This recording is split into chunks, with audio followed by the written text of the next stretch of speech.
When we imagine Roman soldiers, we usually picture shining armor, disciplined formations, and the unstoppable might of the legions. But there was one small, easily overlooked detail that made Roman soldiers appear larger, more commanding, and more terrifying to both friend and foe alike: the feathers on their helmets. At first glance, these crests might seem like simple decorations, but in reality, they played a crucial role in Rome's dominance on the battlefield and its ability to project authority far beyond the reach of a sword.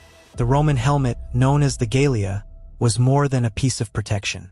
It was a canvas of power. Sitting atop many helmets was a crest made of horsehair or brightly colored feathers, and depending on the soldier's rank, the style and size of this crest varied dramatically.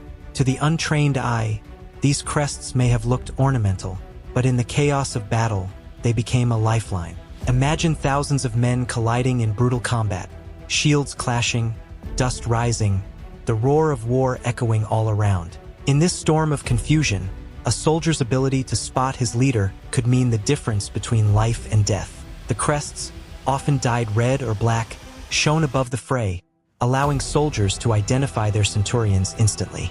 The Roman army was famous for its discipline and coordination. Unlike other armies of the ancient world, the legions moved like a single organism. Orders were passed quickly and precisely, and one of the simplest but most effective methods of maintaining this order was visual recognition. The crests provided just that. Centurions, the backbone of the Roman command structure, wore horizontal crests that stretched from ear to ear. This made them easy to distinguish, even from a distance. Higher officers, such as tribunes and legates, often wore vertical crests, creating a visual code that every soldier understood. With one glance, a legionary knew exactly who was giving the command. This system wasn't just about clarity. It was about survival. In tightly packed formations like the cohort or the centuria, a soldier might only be able to see a few feet ahead. When the battlefield descended into chaos, the bright, gleaming crest of a centurion served as a beacon. Soldiers could orient themselves, realign, and adjust their movements simply by keeping their eyes fixed on that familiar flash of color. It was an ingenious way to keep order in what could otherwise devolve into a bloody free-for-all. But the crests weren't only practical. They were also symbols of authority and hierarchy. In Rome, status mattered, and the army reflected that obsession. Ordinary soldiers often wore plain helmets without adornment, while their officers carried plumes that grew larger and more elaborate as their rank increased. A centurion's helmet marked him as both a commander and a symbol of Roman discipline. More sophisticated crests, made of dyed horsehair or rare feathers, reflected not just position, but also years of experience and respect earned in battle. They were marks of honor, and every soldier who looked upon them was reminded of the hierarchy that held the legion together. This visual system reinforced Rome's most important weapon: discipline. Every soldier knew his place, every soldier recognized authority, and no one doubted who was in command. Even in the heat of battle, amid blood and chaos, the chain of command remained visible, shining above the fray. This was one of the reasons Rome could outmaneuver armies that were often larger and fiercer. Organization, not brute strength, gave the legions their edge, and something as small as a feathered crest kept that organization intact. But Rome's military genius didn't stop with functionality. The crests also had a powerful psychological effect. To an enemy standing across the battlefield, the sight of an approaching Roman legion was already terrifying. The glint of armor, the pounding of boots, the rhythmic clash of shields. Add to that rows of soldiers whose helmets appeared taller, their silhouettes elongated by towering crests, and you have an army that looked larger than life. The feathers transformed ordinary men into giants of war. In the ancient world, appearances mattered as much as reality. By projecting strength and fear before the fighting even began, the Romans gained a psychological advantage that could shatter enemy morale. The Romans understood that war wasn't just about killing, it was about intimidation. A demoralized enemy was easier to rout. A terrified foe made mistakes. The crests helped create this atmosphere of dread, amplifying the already imposing discipline of the legion.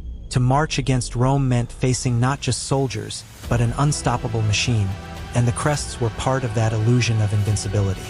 Outside of battle, these helmet crests took on an entirely different role. In ceremonies, parades, and triumphal processions, they became emblems of prestige and glory. When a victorious general returned to Rome, his soldiers often marched in celebration, their helmets crowned with showy, brightly colored crests of horsehair or feathers. These weren't the plain crests of the battlefield, but dramatic displays meant to impress the public and symbolize the greatness of the Roman war machine.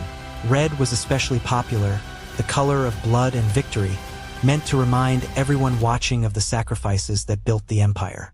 In these moments, the crest transcended its practical role and became a symbol of Rome itself. It wasn't just a decoration. It was a visual representation of Roman valor, loyalty, and military power. To see a legion march in full regalia, helmets shining in the sun, plumes swaying in perfect unison, was to witness the might of the empire embodied in its soldiers. This spectacle reminded citizens of Rome's dominance, reassured allies of their protector's strength, and warned enemies of the price of resistance. The genius of the Roman helmet crest lies in its ability to serve so many purposes at once. On the battlefield, it provided clarity, authority, and intimidation.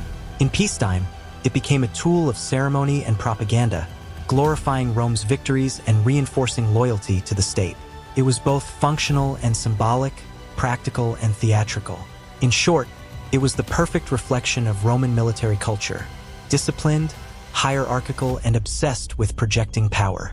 This tiny detail, a strip of feathers or horsehair, might seem insignificant compared to the weapons and armor of the Roman legions. But in reality, it embodied everything that made Rome terrifying to its enemies and revered by its citizens. It was a symbol of authority, a beacon of order, a weapon of intimidation, and a badge of honor. And perhaps most importantly, it showed that Rome understood a truth still relevant today. Sometimes the smallest details can have the greatest impact. So the next time you picture a Roman soldier marching into battle, don't just see the armor or the shield. Look for the crest, that tiny, seemingly simple detail that transformed ordinary men into symbols of an empire. It was not just decoration.